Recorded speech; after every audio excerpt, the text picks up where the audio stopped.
TVC, a TV do Correio da Manhã.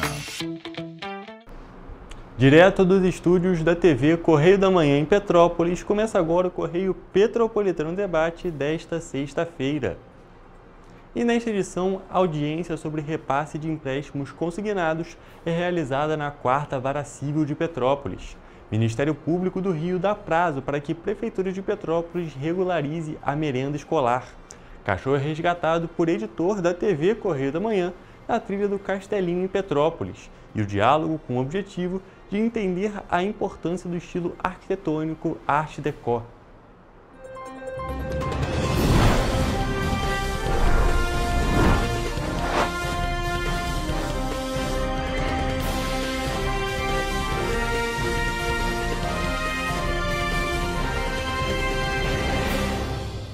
Olá, boa tarde para você que nos assiste. Eu sou Hugo Petersen e começamos agora o Correio Petropolitano Debate deste dia 19 de setembro. E olha só, gente, em uma audiência realizada nesta quinta-feira, dia 18, na 4ª Vara Civil de Petrópolis, foi debatida a situação dos repasses de valores dos empréstimos consignados de servidores de educação de Petrópolis para instituições financeiras. O Sindicato Estadual dos Profissionais de Educação, o SEP, fez um requerimento para que os bancos informem e apresentem um relatório mais detalhado sobre os repasses dos empréstimos. A sessão iniciou com a defesa do sindicato, que contextualizou o caso. Segundo o advogado Hugo Tatti, a demanda dos servidores acontece por conta dos recorrentes atrasos nos repasses referentes aos empréstimos consignados dos servidores de educação de Petrópolis. Ele ainda ressaltou que a ação foi iniciada em 20 de agosto de 2025 e, embora o município tenha sido intimado, a manifestação aconteceu somente na terça-feira, dia 16, na antevéspera da audiência. Com empréstimos consignados, servidores e pensionistas têm os valores de juros descontados direto na folha de pagamento pela Prefeitura. No entanto, o Sindicato Estadual dos Profissionais de Educação alega que o Executivo não tem feito os repasses para as instituições financeiras. Outro fato que chamou a atenção foi que no mesmo dia da audiência, o município apresentou documentos que, em tese, comprovariam que os repasses estariam regularizados. Desse modo, o procurador de Petrópolis, Fernando Fernandes, alegou que estes comprovantes apresentados seriam suficientes para caracterizar a adimplência por parte do município.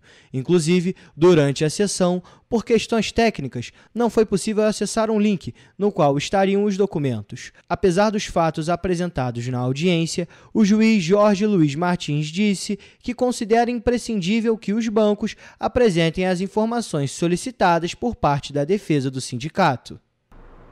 E num outro tópico que também envolve a educação petropolitana, o Ministério Público do Estado do Rio de Janeiro recomendou que a Prefeitura de Petrópolis regularize em até 24 horas após a notificação o fornecimento da alimentação escolar na rede municipal de ensino.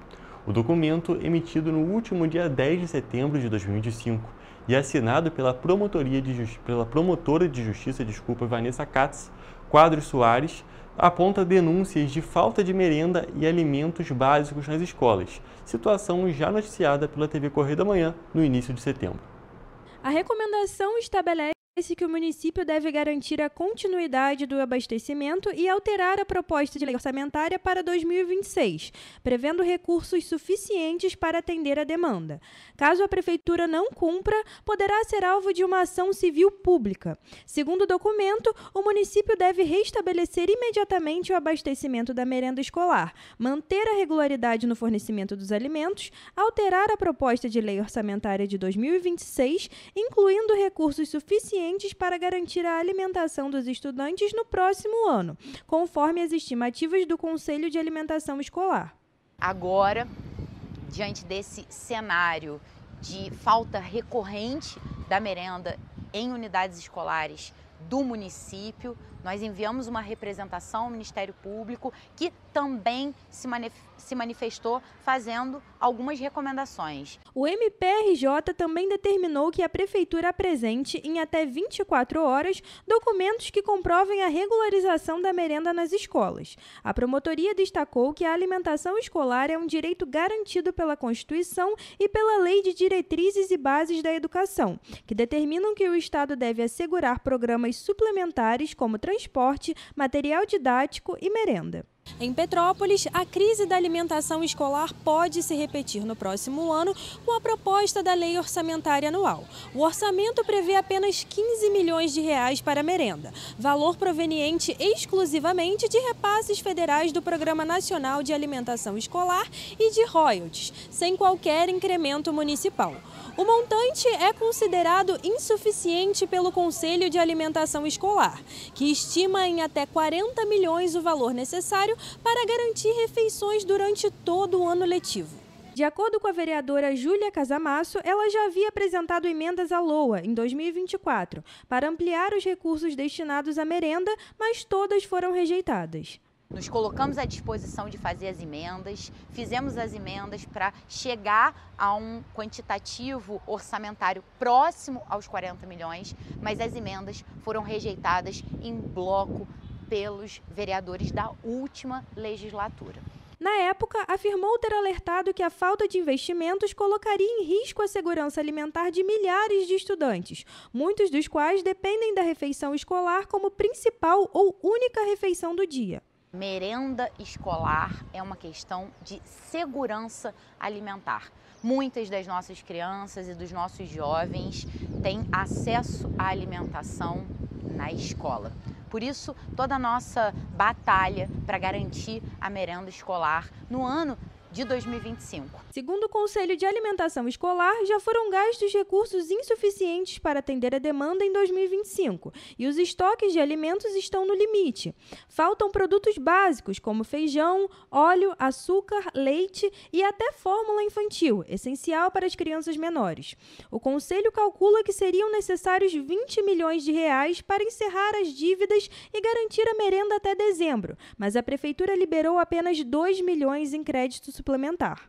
Quero ressaltar que a gerência de alimentação escolar vem fazendo o possível para corrigir o problema, de fato apagando incêndio, mas não é só corrigir o problema, é resolver na essência. E a essência, claro, que é a falta de recurso. Então o CAI fez um indicativo em parceria com o mandato da vereadora Júlia de que a LOA desse ano, que vai prever os recursos para o ano que vem, ela seja majorada no que tange aí a merenda escolar. E procurada, a Secretaria de Educação da Prefeitura de Petrópolis respondeu que o fornecimento da merenda escolar na rede está regularizado. Foi informado que o estoque atual está assegurado e as entregas semanais de gêneros alimentícios seguem normalmente em todas as unidades. A pasta acompanha de forma contínua a distribuição e reforça que não há risco de desabastecimento até o encerramento do ano letivo, garantindo a oferta regular das refeições aos estudantes.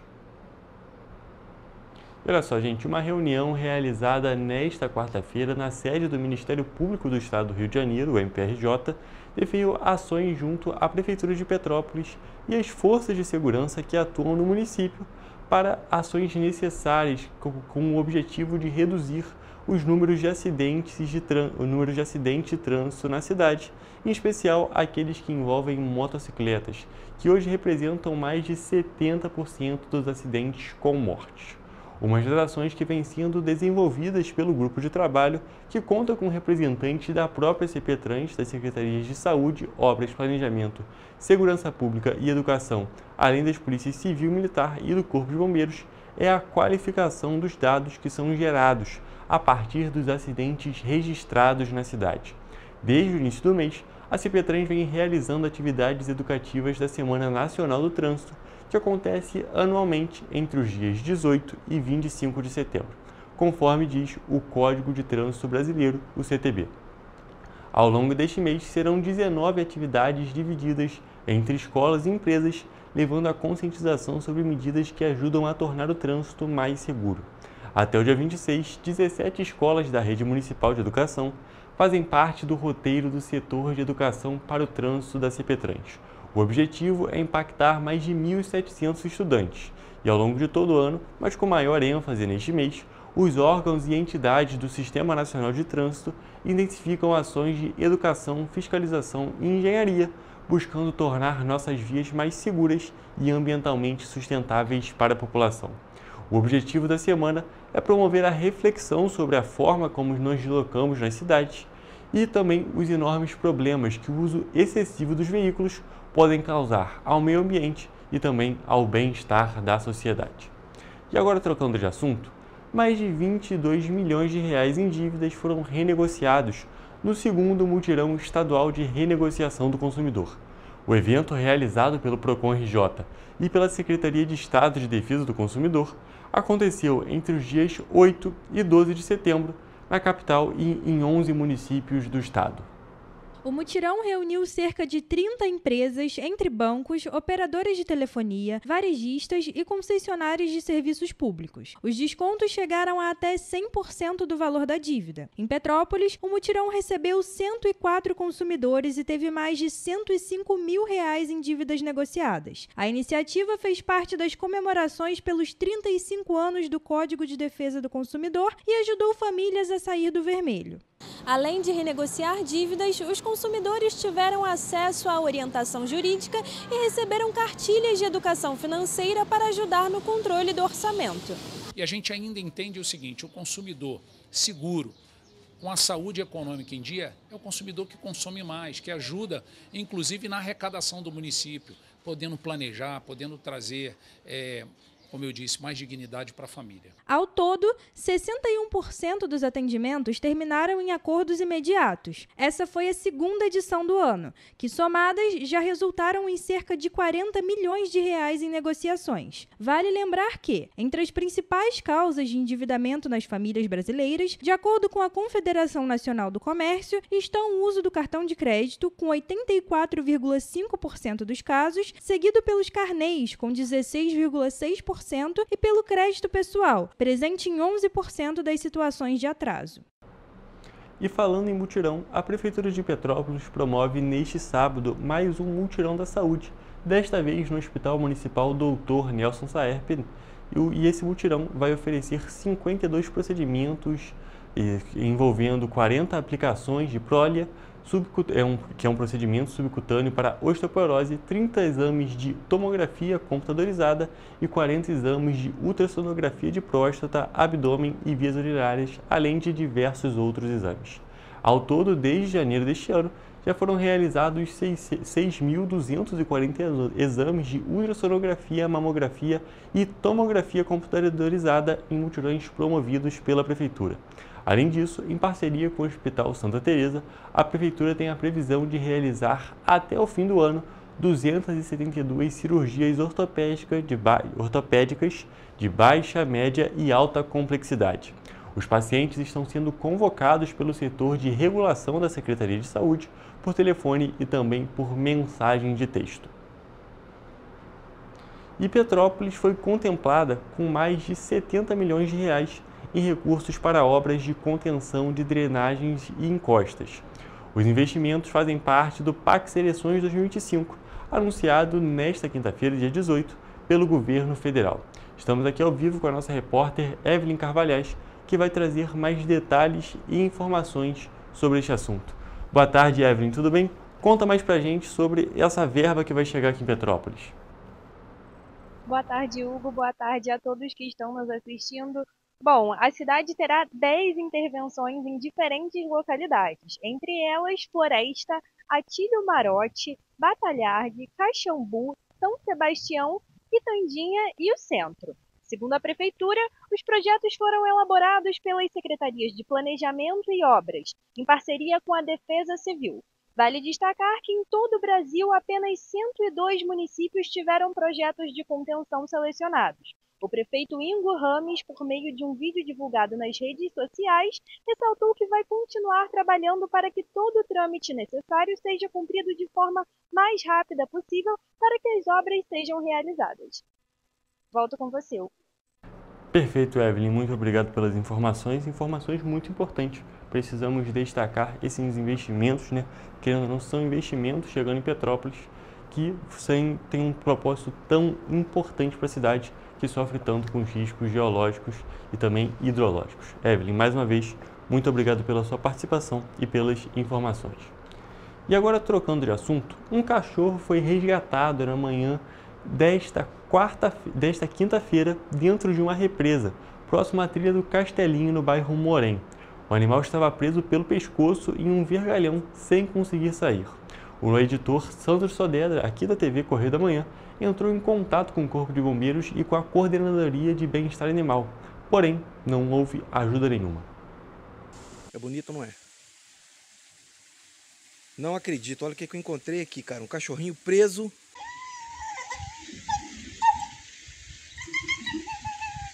O que parecia mais um dia de trilha na vida de Sandro Sodré, editor da TV Correio da Manhã, ficou marcado para sempre.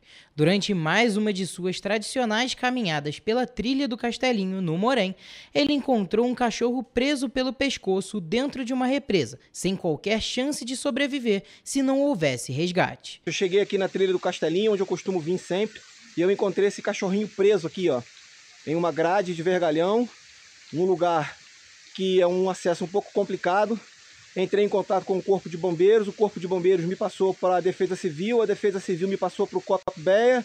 O COPBEA falou que não tem equipamento para tirar o cachorro. O Corpo de Bombeiros foi acionado por volta de 11 horas da manhã, mas o resgate só foi realizado ao meio-dia com o auxílio do ex-vereador Domingos Protetor e por Sandro, responsável por avisar as autoridades e dar o paradeiro correto de onde o animal estava. Pessoal, graças a Deus deu tudo certo. Com a ajuda aqui do Domingos, de nossos amigos aqui, a gente resgatou ele. Eu fico triste, cara, porque isso é uma obrigação do poder público, né? E o poder público ele tinha que ter um grupo de resgate, né? Para poder estar fazendo isso. E aí depende de voluntários como você, como eles, como eu, para estar fazendo esse tipo de trabalho. A nossa equipe entrou em contato com a Coordenadoria de Bem-Estar Animal, a COBEA, que informou não ter os equipamentos necessários para realizar o resgate. Por isso, segundo a coordenadoria, o Corpo de Bombeiros deveria ser acionado para salvar o animal. O certo seria o Corpo de Bombeiro, porque eles têm botas, eles têm equipamento, eles têm escada, e a gente não tem isso aqui. A gente não tem equipamento, a gente não tem escada, a gente não tem corda de rapel se precisar. Apesar de todos os órgãos competentes terem sido avisados sobre o caso, o resgate precisou ser feito por Sandro e Domingos, que permaneceu com o animal na tentativa de identificar os possíveis tutores dele, tendo em vista que o cachorro estava de coleira. Aí o resultado final, ó, e tivemos que trazer ele. Fazer o quê? Ele não achou o caminho de volta? Olha ele aqui, ó. Só na brincadeira agora com os colegas aí. Botei o nome dele de Pichote. É Pichote!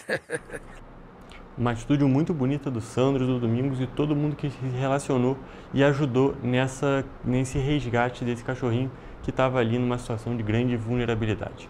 E agora, gente, vamos para um rápido intervalo, mas daqui a pouquinho o Correio Petropolitano Debate está de volta.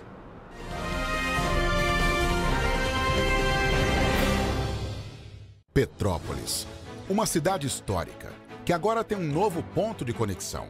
O Correio Petropolitano se renovou e leva o que de mais importante acontece na cidade, de maneira mais ágil e acessível. Acesse as notícias de Petrópolis de maneira rápida e prática, onde quer que você esteja. Fique por dentro dos acontecimentos da cidade, da política, da cultura e muito mais. Correio Petropolitano. A informação de qualidade a um clique de distância. Acesse www.correiopetropolitano.com.br.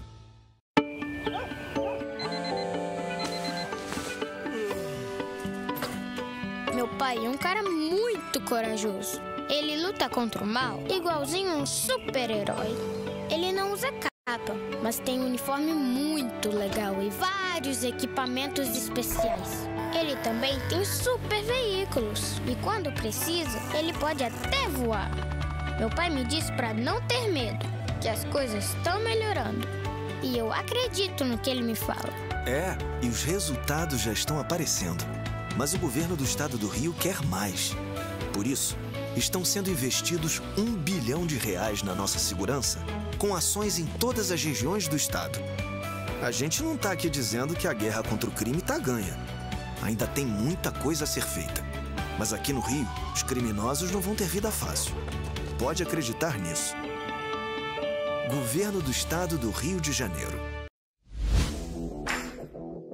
Para ter mais qualidade de vida, conte com a maior rede de academias de Petrópolis. Aqui na Corper, com uma mensalidade, você utiliza todas as unidades: Centro, Bingen, Itamaraty e Itaipava.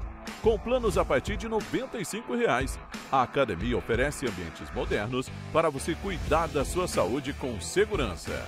Os espaços contam com dezenas de aparelhos de musculação, diversos equipamentos para aeróbico e funcional, além, é claro, de profissionais qualificados e uma extensa grade de aulas coletivas, que inclui dança, bike, jump, wolf fit, step fit, entre outras. Nossas estruturas são equipadas com salas de musculação e aulas coletivas, salas de avaliação física e nutricional, vestiários e estacionamentos amplos. Venha nos fazer uma visita e surpreenda-se!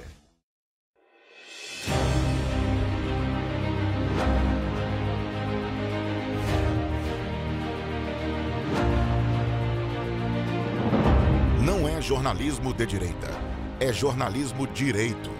Correio Petropolitano. Tudo que seu jornal não deveria ter deixado de ser. Todos os dias, em uma banca perto de você.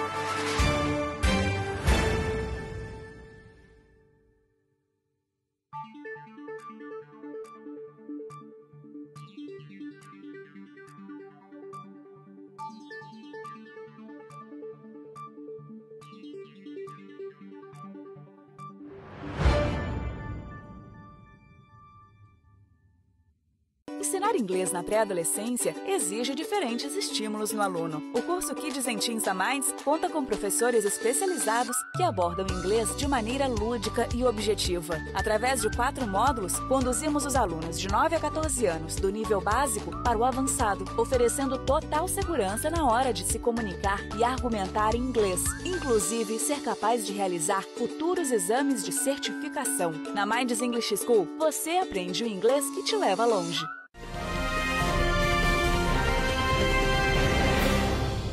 Estamos de volta e vamos à previsão do tempo.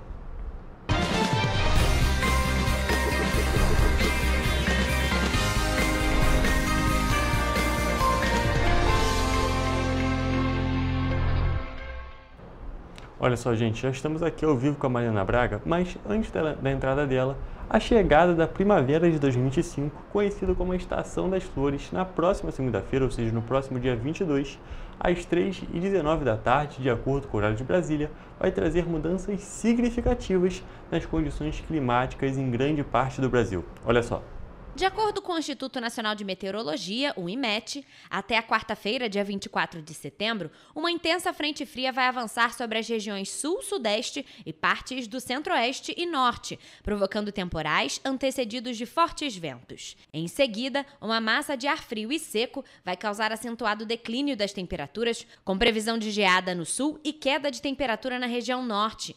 Inicialmente, os temporais devem atingir áreas do Rio Grande do Sul. Em seguida, com o avanço da frente fria, as áreas de instabilidade vão se espalhar por toda a região sul e também vão chegar a partes do Mato Grosso do Sul, podendo atingir o extremo sul e sudoeste de São Paulo. O IMET informa que no dia 22 de setembro, primeiro dia da primavera, a frente fria deve chegar ao sudeste, avançando também pelos estados do centro-oeste, onde vai provocar temporais e pode chegar ao sudoeste da Amazônia. A onda de frio vai chegar com força no Rio Grande do Sul, com declínio de temperatura.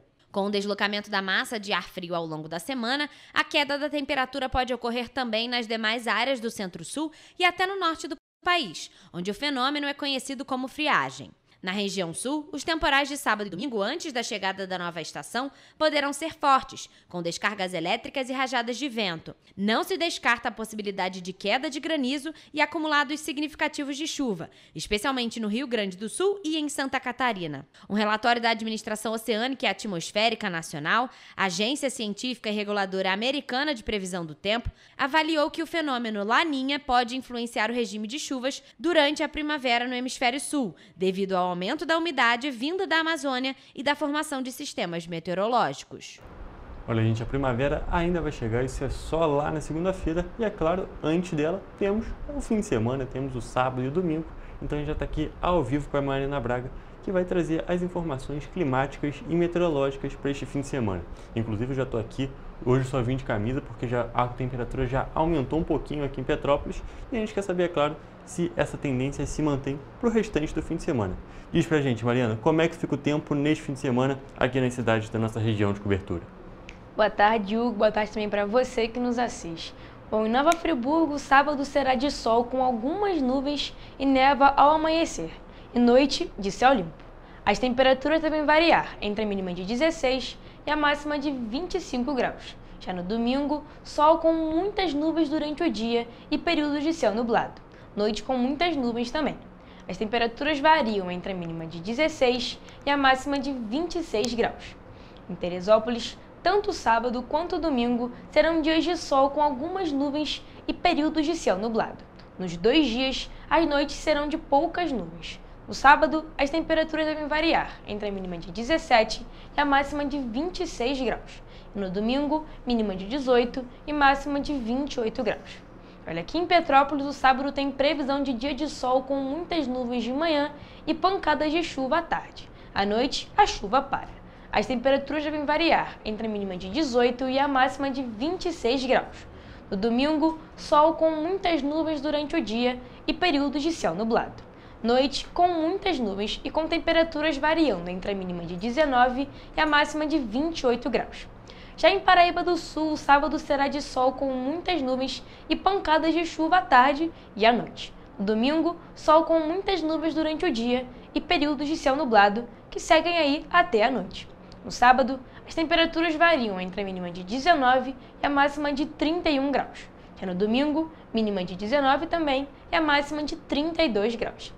Para finalizar, em Três Rios, o sábado também será de sol com muitas nuvens e pancadas de chuva à tarde e à noite. As temperaturas devem variar entre a mínima de 20 e a máxima de 31 graus.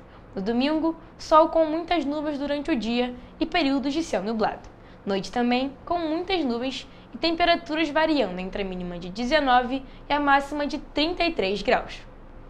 Mariana, então nós podemos observar que, apesar de a gente estar saindo do outono e a gente está saindo do inverno, indo para a primavera, que teoricamente está saindo de uma estação fria, indo para uma quente, a tendência é um pouco diferente, porque nós vamos sair do outono com a temperatura ali de 28 graus, máxima aqui em Petrópolis, e vamos para a temperatura que pode cair na segunda-feira. Então a gente está saindo de uma estação fria com calor e indo para uma estação quente com frio. Uma contradição engraçada ali, mas esse é o nosso tempo. A gente tem muitos fenômenos meteorológicos que, é claro, causam essas mudanças climáticas repentinas, mesmo que às vezes elas aparentemente não façam muito sentido. Mariana, muito obrigado pelas suas informações e essa foi a nossa previsão do tempo quente para o fim de semana aqui nas cidades da nossa região de cobertura.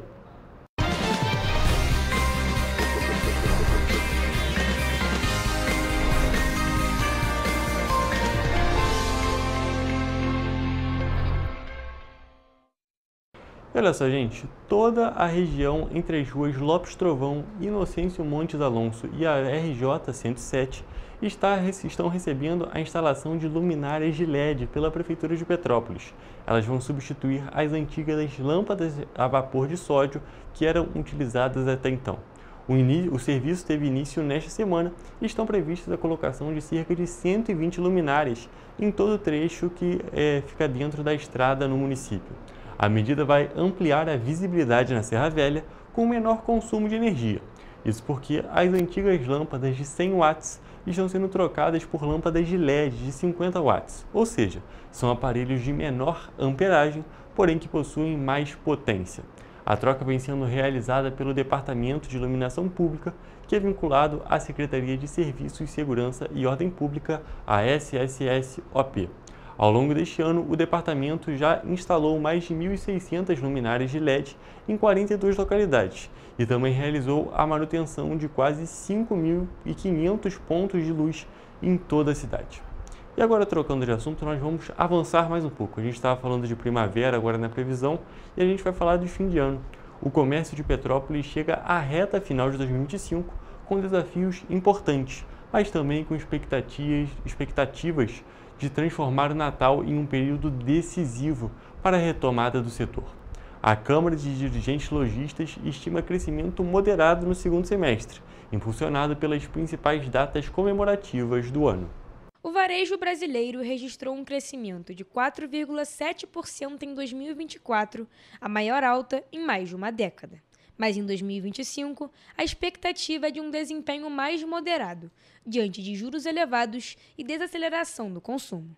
Em Petrópolis, os impactos foram sentidos com ainda mais força. O comércio nacional está com uma confiança muito maior do que nós temos aqui hoje em Petrópolis, mas mesmo assim os empresários estão realmente pensando de forma positiva e apostando aí para um bom final de ano. Para a Câmara de Dirigentes Lojistas, a chave para competir nesse cenário é a adaptação dos lojistas.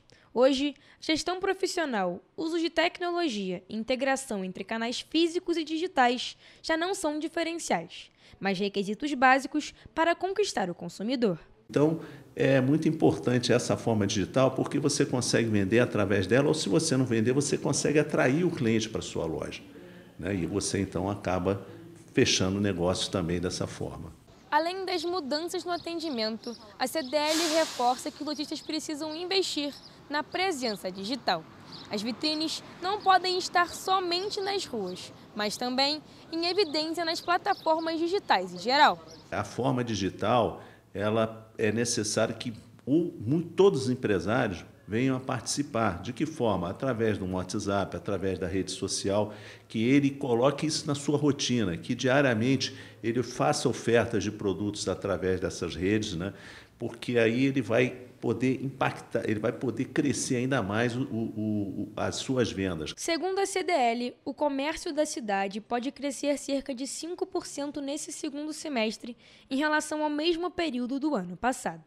O setor aposta em vendas aquecidas com o Dia das Crianças, Black Friday e o Natal. O Black Friday é um período muito bom, que é um período onde os lojistas colocam seus produtos com descontos especiais ou formam combos ali, gerando desconto. E isso é muito bom porque atrai o consumidor e o consumidor acaba já comprando ali aqueles produtos para poder aproveitar aquelas ofertas que estão acontecendo ali naquele momento, naquele período do Black Friday. A expectativa é que o Natal de 2025 supere os 70 bilhões de reais em vendas no varejo brasileiro. Em Petrópolis, setores como vestuário, calçados, artigos de decoração, brinquedos e eletrônicos devem liderar as vendas. Logo em seguida, a gente já entra em dezembro, que é o período de Natal, que é o período mais aguardado do comércio. E nesse período, né, a gente tem condições ali de estar levando para o cliente novos produtos, né, produtos ali com mais estilo, com mais glamour, né, porque é o que as pessoas procuram nesse período. O comércio de Petrópolis aposta em tecnologia, planejamento e estratégias para transformar o Natal em um período de recuperação e abrir caminho para um 2026 mais promissor. Estamos realmente confiantes e acreditamos que em 2026 a gente consiga ter realmente um crescimento melhor ainda do que a gente vem a ter agora nesse período. E olha, gente, agora nós vamos retornar em um assunto que já foi tema nesta semana aqui no Correio Petropolitano Debate. A Prefeitura de Petrópolis está levando informação e prevenção sobre animais peçonhentos para dentro das escolas da rede municipal. Vamos acompanhar agora um vídeo da Prefeitura falando um pouco sobre a ação que foi realizada na Escola Municipal Avelino de Carvalho, no Brejal, distrito da Posse. O escorpião, como outros animais peçonhentos, assustam. Mas a gente precisa lembrar que ele faz parte do meio ambiente. Por isso, é importante a gente ter conhecimento para saber lidar com esses animais e evitar acidentes. A Prefeitura de Petrópolis, então, está organizando palestras para orientar a população. A Coordenadoria de Vigilância Ambiental está realizando um trabalho de educação e saúde, vindo nas escolas, principalmente de lugares onde você tem maior ocorrência de acidentes com animais peçonhentos ou captura desses animais. Então a gente está indo levar um pouco de informação para poder mostrar que esses animais fazem parte da biodiversidade da região, mas tem certas medidas preventivas para a gente poder atuar de forma com que vai minimizar esse conflito entre os seres humanos e os animais. E é muito importante a gente ter essa capacitação, orientar as crianças, né, sobre os cuidados que devem ter com esses animais, como agir em casos, né, de picadas de animais peçonhentos, até para que eles possam passar para os seus pais também. Gente, uma ação muito importante, levando em consideração principalmente que esses animais são uma realidade, então tem que saber lidar, saber se prevenir e também, se acontecer de ser mordido por uma aranha, por exemplo, saber qual o procedimento ideal vai ser tomado, e isso que está sendo levado para dentro das escolas. Mas agora o Correio Petropolitano Debate vai fazer um rápido intervalo para a gente ir para a nossa entrevista. Porém, antes eu quero fazer um convite para você seguir as nossas redes sociais, @TV Correio da Manhã e @Correio Petropolitano no Instagram e também no YouTube e no Facebook. É só pesquisar lá, TV Correio da Manhã, onde você vai acompanhar essa edição aqui do Correio Petropolitano Debate e também todas as outras que já foram realizadas. Mas agora vamos para um rápido intervalo, que daqui a pouquinho tem a nossa entrevista ao vivo.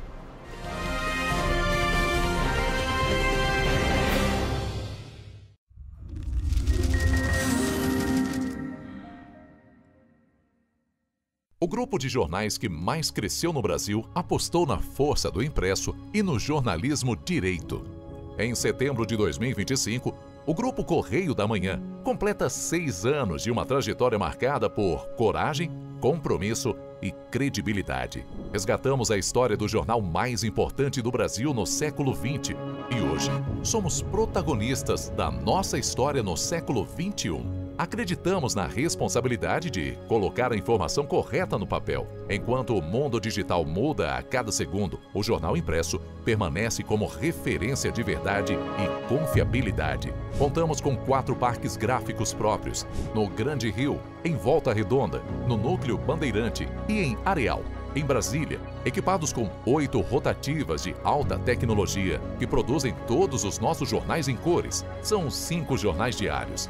Correio da Manhã, Estado do Rio, Correio da Manhã Nacional, Correio Sul-Fluminense, Correio Petropolitano, Correio da Manhã Distrito Federal.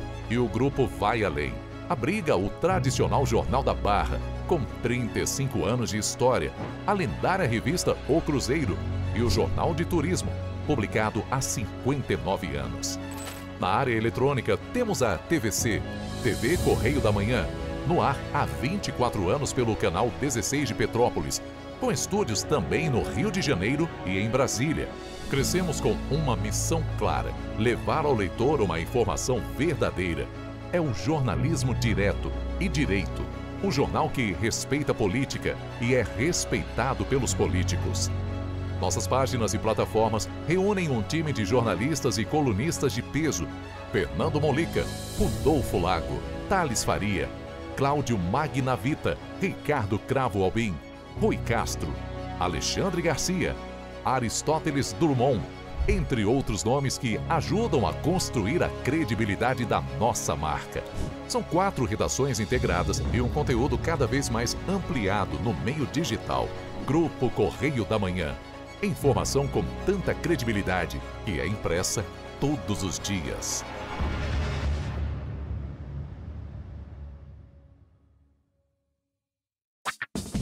Enquanto você acha que alguma coisa deveria ser feita contra o racismo, a Alerj faz.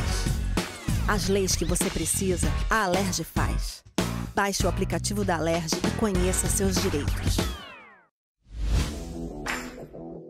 Para ter mais qualidade de vida, conte com a maior rede de academias de Petrópolis. Aqui na Corper, com uma mensalidade, você utiliza todas as unidades: Centro, Bingen, Itamaraty e Itaipava.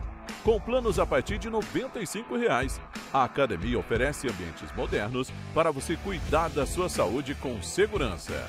Os espaços contam com dezenas de aparelhos de musculação, diversos equipamentos para aeróbico e funcional, além, é claro, de profissionais qualificados e uma extensa grade de aulas coletivas, que inclui dança, bike, jump, wolf fit, step fit, entre outras.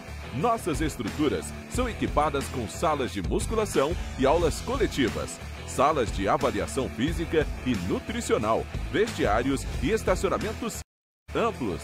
Venha nos fazer uma visita e surpreenda-se! Esse aí sou eu, há 18 meses estudando inglês. Cada passo no aprendizado foi uma porta que se abriu para o meu futuro. Sabe o conhecimento que você desenvolve hoje? Ele é a chave para novas oportunidades incríveis do amanhã. É o equilíbrio perfeito entre aprender e aproveitar cada momento dessa jornada empolgante. E agora, aqui estou eu, na minha tão sonhada vaga em uma multinacional. O inglês abre portas. Fale Minds. Rio de Janeiro, atração o ano inteiro. Tem descanso, tem folia, noite e dia, alegria, sol e praia, diversão. No prato ou copo, a festa, o bar, museu ou bloco. Show, cultura, história, gravado na memória e no seu coração. Rio de Janeiro, vem se apaixonar. Rio de Janeiro, vem se apaixonar. Cidades maravilhas, campo, mata, serra e trilha, em estado de emoção. Tem o Rio de Janeiro, que você já ama, e o Rio que ainda vai conquistar você. Apaixone-se pelo Rio. Rio de Janeiro, vem se apaixonar. Rio de Janeiro, vem se apaixonar. Governo do Estado do Rio de Janeiro.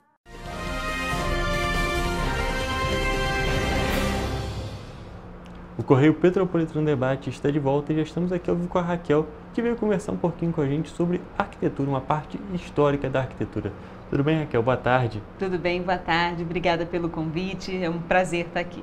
Prazer te receber aqui no programa. E antes da gente entrar de fato no nosso assunto, vou pedir para você se apresentar para o nosso público. Bom, meu nome é Raquel Wider, eu sou historiadora, especialista em cultura material, patrimônio edificado e já tem bastante tempo que eu venho trabalhando na área. Então, Raquel, hoje nós viemos conversar sobre o Art Deco, um estilo artístico, um estilo arquitetônico que está completando 100 anos de idade. Pedi para você explicar um pouco para a gente o que é esse estilo. Bom, o Art Deco é um estilo muito interessante, porque ele nasce na arquitetura, mas ele se espalha por todas as áreas. Então, ele tem a sua vida, né, iniciada em 1925, na exposição em Paris, e a partir de então ele toma toda a parte, não só da arquitetura, mas também da cultura popular, com roupas, joias, o estilo de vida Art Deco.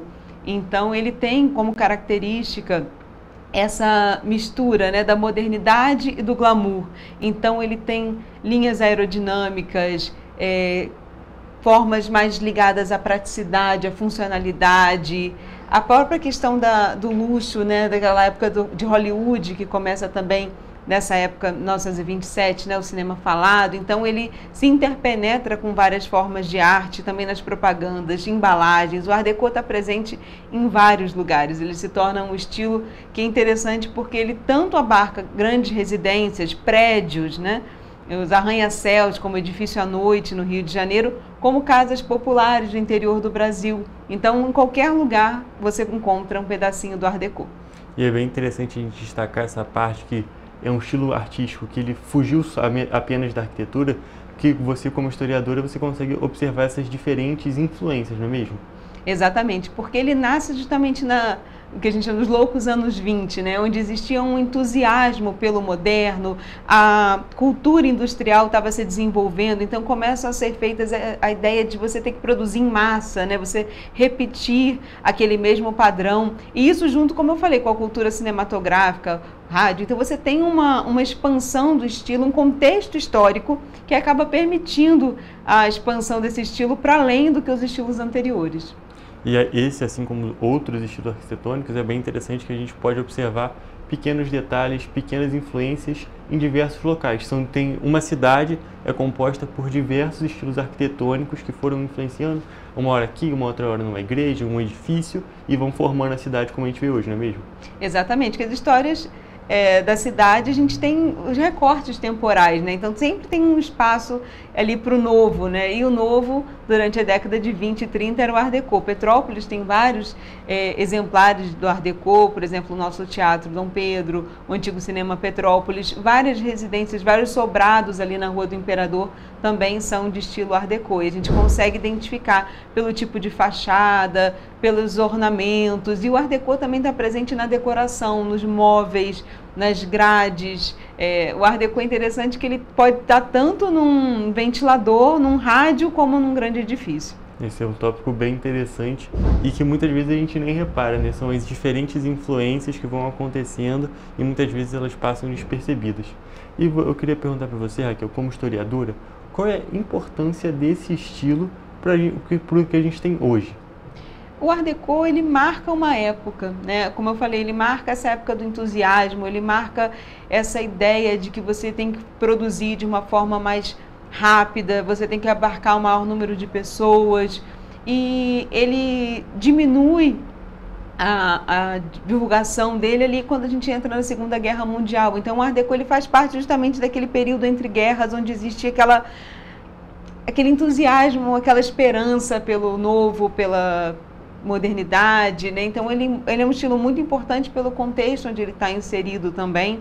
E é importante a gente valorizar, porque o Art Deco, por exemplo, ele só vai ter esse nome definido, apesar dele ter sido lançado em 1925, o nome Art Deco ele só se consolida em 1966, quando o estilo já não estava mais sendo fabricado. E isso demorou também de ter o tombamento de prédios, de exemplares arquitetônicos dentro desse estilo. Então, muitos se perderam, a gente teve demolições, teve uma série de questões que, infelizmente, por conta de alguns tombamentos muito tardios do estilo Art Deco, do reconhecimento do Art Deco enquanto um estilo importante de ser valorizado dentro da história da arquitetura. Mas agora, já observando, já conseguindo valorizar o estilo como já ele sendo rotulado como Art Deco, né, realmente nomeado, ele está sendo valorizado, né? Ainda mais agora que está celebrando 100 anos, vai ter um evento para celebração, não é mesmo? Exatamente. A nossa ideia é, através da Elysium, né, Sociedade Cultural, que é a empresa que está promovendo o circuito, é celebrar os 100 anos do Art Deco, popularizar ainda mais o conhecimento sobre ele, porque a gente só cuida do que a gente conhece, né? O cuidado, a preservação tem muito a ver com o nosso sentimento, e por isso a gente promoveu essa ideia desse circuito. Então ele vai acontecer em diferentes capitais do Brasil, entre elas o Rio de Janeiro. No Rio vai ser no dia 14 de outubro e a gente está recebendo a parceria fantástica do IHGB, né, do Instituto Histórico Geográfico Brasileiro, para poder sediar o evento lá. Então vai ser assim uma oportunidade incrível, a gente está trazendo diferentes profissionais para debater a importância do Art Deco, entre eles o diretor técnico da empresa, né, o Volney Nunes, que é um grande pesquisador da área. Inclusive perguntando sobre esse circuito, como é que vai acontecer esse evento? Vamos pegar aqui no recorte do Rio de Janeiro, como é que ele vai acontecer aqui na cidade, nossa cidade maravilhosa aqui do Rio? Bom, a ideia é a gente promover uma mesa de debate. Então a partir das 3 horas da tarde, é um evento gratuito, né, aberto ao público. Às 3 horas da tarde, lá no IHGB, a gente tem a roda de conversa, que vai contar com a presença de um grande especialista da área também, que é o Márcio Reuter, o Júlio Bandeira e o Renato Gama Rosa. A mesa vai ser mediada pela arquiteta Ana Pessoa. E logo após essa mesa de debate, a gente vai também ter uma roda de conversa, onde eu e o Volney vamos conduzir algumas perguntas, algumas ideias e fazer uma pequena conferência de encerramento sobre o tema e sobre a importância da valorização desse estilo. E Raquel, eu queria te perguntar, que tipo de público vai poder participar? Vai ser um evento aberto? Vai ser um evento voltado para essa área da arquitetura? Como é que ele vai funcionar? O evento é livre, né? A gente espera um bom número de participantes, porque o Art Deco ele movimenta muito a emoção das pessoas. Então, quando a gente fala em Art Deco, as pessoas se entusiasmam, e isso é muito legal de observar, isso tem sido muito prazeroso. E aí a ideia, é claro, né? A gente acaba atraindo muitos arquitetos, historiadores, estudantes também da área, mas todo mundo que tiver interesse por arquitetura e história e quiser participar vai ser muito bem-vindo. Perfeito. E também vai ter uma questão de que as pessoas podem expor coisas, não é mesmo? Vai ter a questão das pessoas fazerem inscrição até amanhã, até dia 20, para poder participar também de uma outra maneira. Isso, é o chamamento para fotografias que a gente abriu, justamente para que as pessoas enviem fotos, né, de prédios ou, como eu falei, até objetos mesmo de Art Deco, para serem selecionadas, e essas fotos selecionadas vão estar lá, a gente vai fazer um trabalho artístico, né, com um banner, uma forma de divulgar as imagens selecionadas e também no livro que a gente vai fazer. Então, a partir do evento, nós vamos publicar o conjunto de falas, né, artigos que foram trabalhados e incluir no livro as fotos selecionadas. Então, é uma grande oportunidade para o pessoal que vai participar e todo mundo que for selecionado vai ter um certificado também do Centro de Estudos Brasileiros, sediado lá em Goiás. É um ponto importante a gente destacar que essa inscrição só vai até amanhã, até o dia 20 de setembro, então está um pouco em cima da hora, porém ainda dá tempo. Outra maneira de participar. Então, tem o site da empresa, que é o Elysium Sociedade Cultural. Lá tem um link, tem uma página onde tem um link com um formulário e a pessoa pode enviar as fotos, tem um termo, né, de sessão de imagem. E, como eu falei, pode ser foto de qualquer coisa que tenha influência Art Deco. Então, desde os sobrados, né, aqui em Petrópolis a gente tem, lá na Rua do Imperador, como eu falei, teatro, o antigo cinema e tantos outros exemplos de arquitetura, mas também exemplos de objetos. Como eu falei, nós temos... Quem tem em casa alguma coisa mais antiga pode observar as características ali do Art Deco, como alguns tipos de rádio, alguns tipos de luminária, né? Então, sair a caça onde está o Art Deco no nosso dia a dia.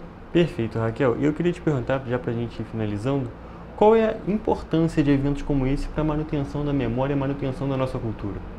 Olha, é importantíssimo a gente divulgar. Porque, como eu falei, a gente preserva aquilo que a gente gosta. E hoje a nossa arquitetura sofre tanto ainda, né, com a falta de cuidado, com a falta de preservação. E como a Elysium é justamente uma empresa voltada para o patrimônio cultural, para a área de restauro e de gestão, é importante a gente casar, né, o conhecimento e a técnica para poder salvaguardar o nosso patrimônio. E o evento tem justamente esse objetivo, de preservar e de levar essa sensibilização para o nosso público. Perfeito, Raquel.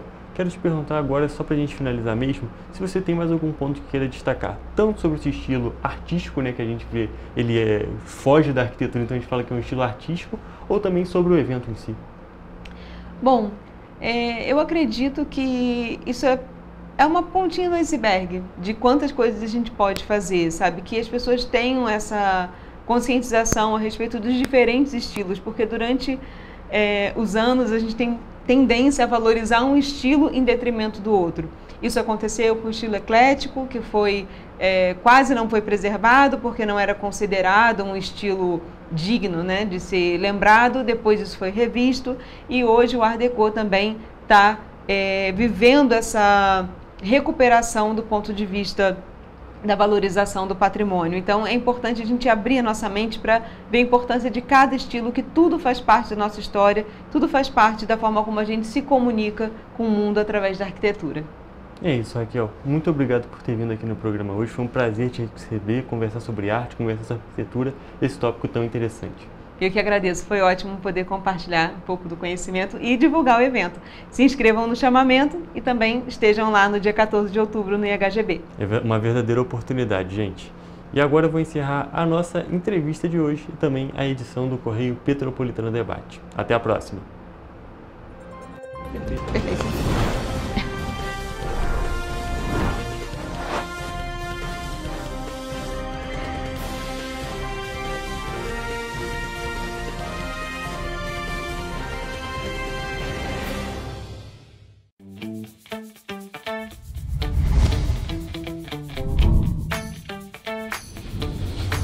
TVC, a TV do Correio da Manhã.